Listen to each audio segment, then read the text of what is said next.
الحمدللہ رب العالمین الصلاۃ والسلام علی رسولہ الکریم اما بعد فاعوذ باللہ من الشیطان الرجیم بسم اللہ الرحمن الرحیم رب اشرح لی صدری ویسر لی امری واحلل عقدۃ من لسانی یفقہوا قولی رب زدنی علما اللہم انی اسألک علما نافعا وعملا متقبلا ورزقا حلالا طیبا اللہم فقہنا فی الدین آمین یا رب العالمین۔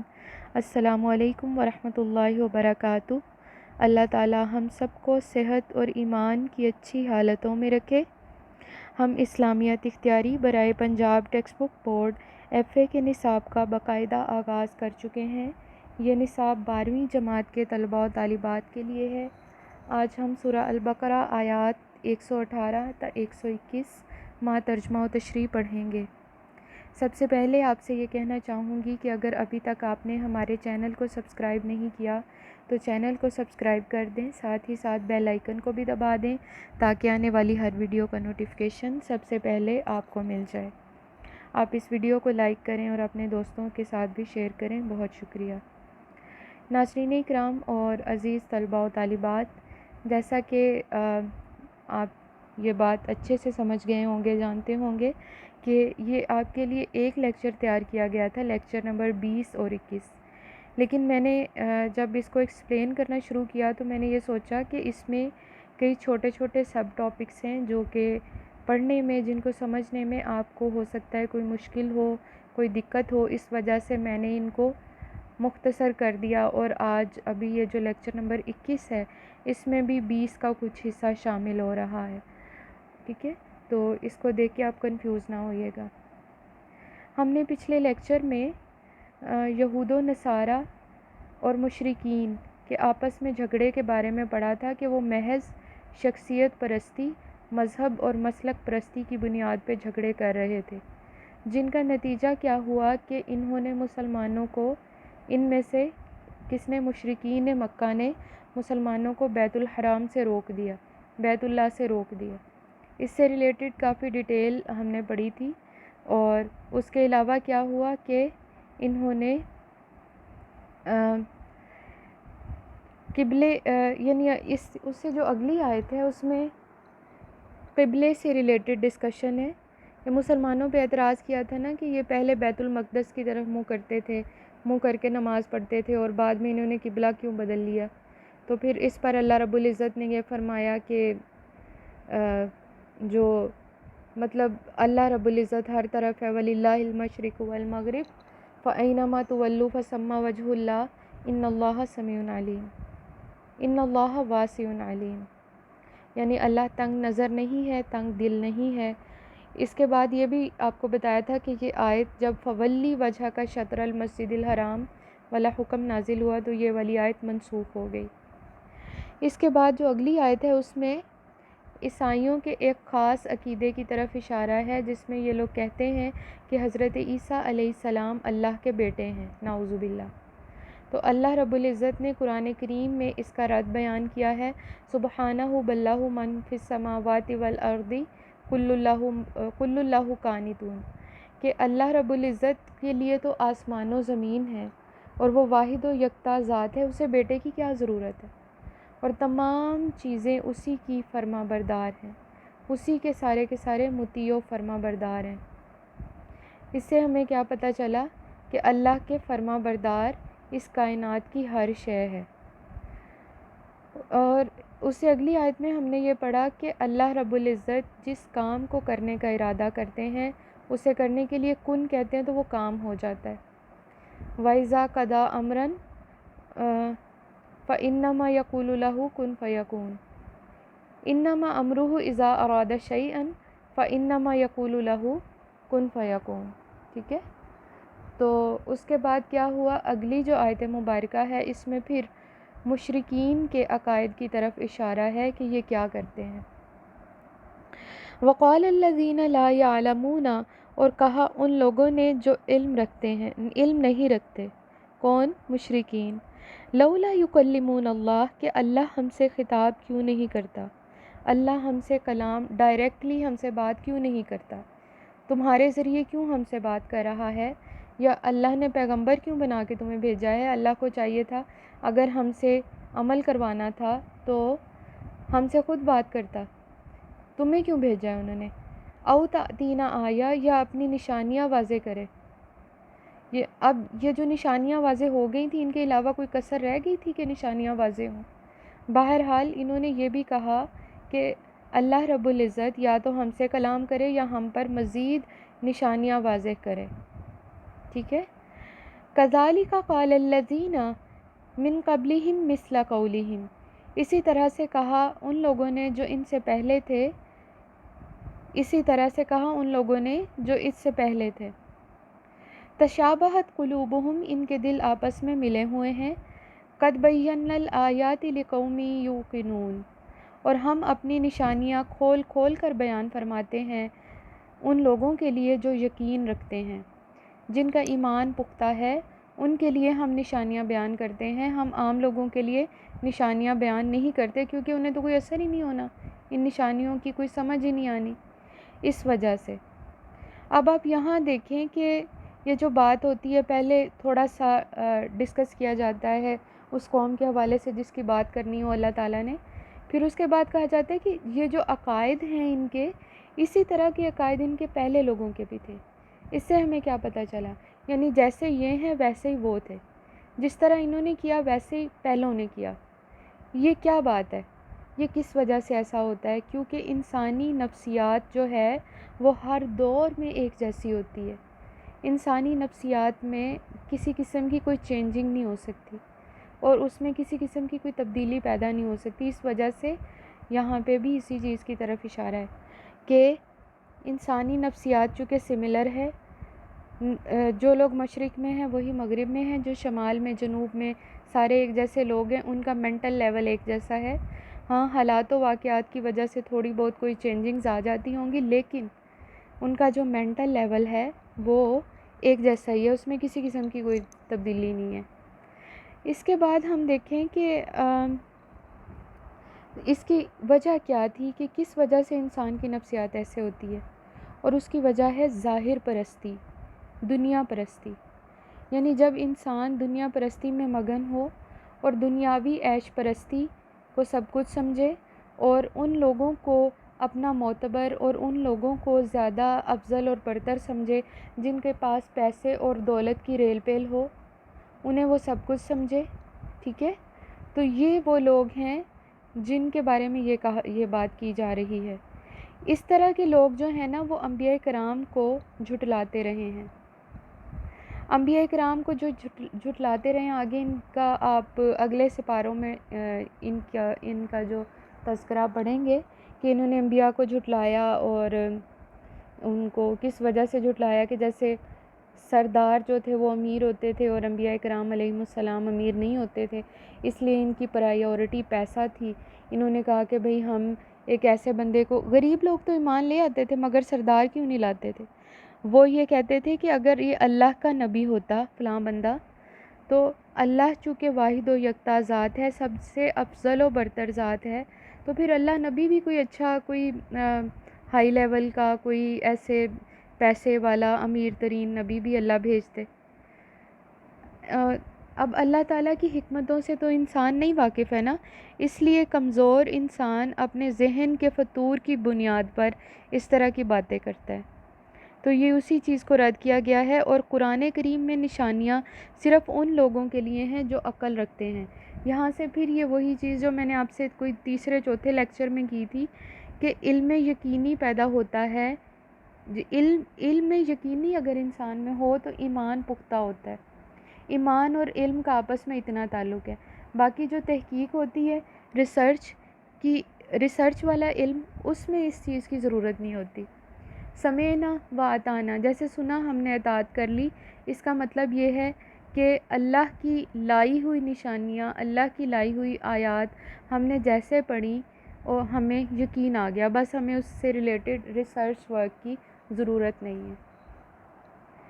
اس کے بعد ہم آگے دیکھتے ہیں آیت نمبر 119 میں اللہ تعالیٰ فرماتے ہیں اِنَّا أَرْسَلْنَاكَ شَاهِدًا وَمُبَشِّرًا وَنَذِيرًا، اِنَّا أَرْسَلْنَاكَ بالحق کی بشیرا و نذیرا ولا تسألوا عن اصحاب الجحیم، بے شک ہم نے آپ کو خوشخبری سنانے والا اور ڈرانے والا بنا کر بھیجا ہے، اور آپ سے اصحاب الجحیم یعنی جہنم کے ساتھیوں کے بارے میں نہیں پوچھا جائے گا، آپ سے ان کے بارے میں سوال نہیں کیا جائے گا، کیونکہ آپ تو اپنا کام کر رہے ہیں نا۔ اب لوگ اگر عمل نہیں کر رہے تو اس میں آپ کا کیا قصور ہے؟ آپ نے تو اپنا کام کر دیا۔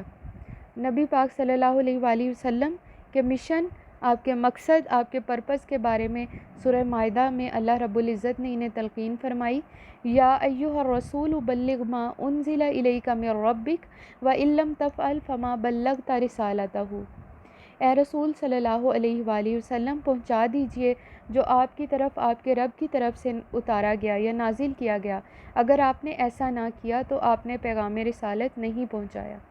اب نبی صلی اللہ علیہ وآلہ وسلم نے اللہ کے اس حکم کی تعمیل فرمائی اور کیا کیا کہ آپ نے اللہ کے پیغامات منوعاً لوگوں تک پہنچائے۔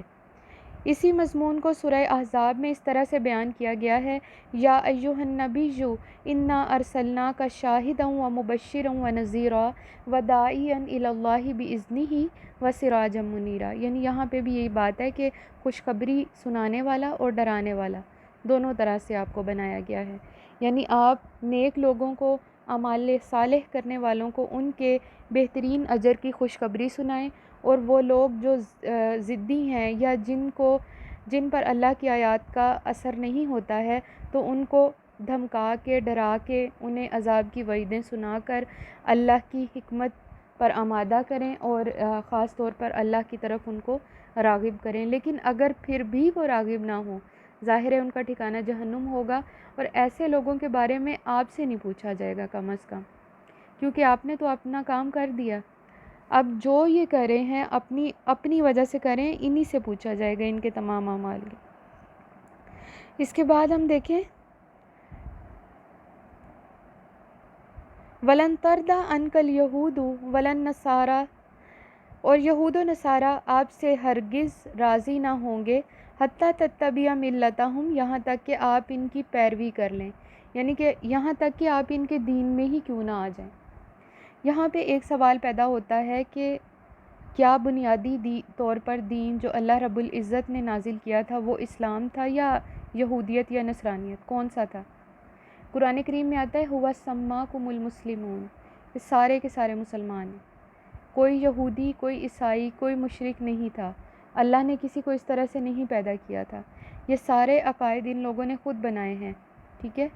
اب یہاں پہ نبی صلی اللہ علیہ وآلہ وسلم سے کہا جا رہا ہے کہ آپ اتنی اسٹرگل کر رہے ہیں، اتنی آپ محنت کر رہے ہیں، پھر بھی یہود و نصارہ آپ سے راضی نہیں ہو رہے، یہ آپ سے اس صورت میں بھی راضی نہیں ہوں گے اگر آپ ان کے دین پر آ جائیں۔ قُلْ إِنَّ هُدَى اللَّهِ هُوَ الْهُدَىٰ، اے نبی صلی اللہ علیہ وسلم آپ فرما دیجئے ان کو کہ بے شک جو کھلی ہدایت ہے وہ اللہ کی ہدایت ہے، یا اصل ہدایت اللہ ہی کی ہے، فرقہ پرستی، مذہب پرستی یا خود کو برتر سمجھنا یہ اللہ کو پسند نہیں ہے۔ وَلَئِنِ اتَّبَعْتَ أَهْوَاءَهُمْ، اور اگر آپ نے ان کی پیروی کی، بعد الذی جاءک من العلم، اس کے بعد کہ آپ کے پاس علم آ جائے، روشنی آ جائے، علم سے مراد وحی الہی، ما لکم من اللہ من ولی ولا نصیر، تو آپ کو اللہ سے بچانے والا کوئی دوست یا مددگار نہیں ہوگا۔ یہ نبی صلی اللہ علیہ وآلہ وسلم کو بھی ڈرایا جا رہا ہے۔ ایک حدیث میں آتا ہے نا کہ نبی صلی اللہ علیہ وآلہ وسلم نے فرمایا کہ اگر تمہیں وہ کچھ پتہ چل جائے جو مجھے پتہ ہے تو تمہارا ہنسنا بہت کم اور رونا بہت زیادہ ہو جائے۔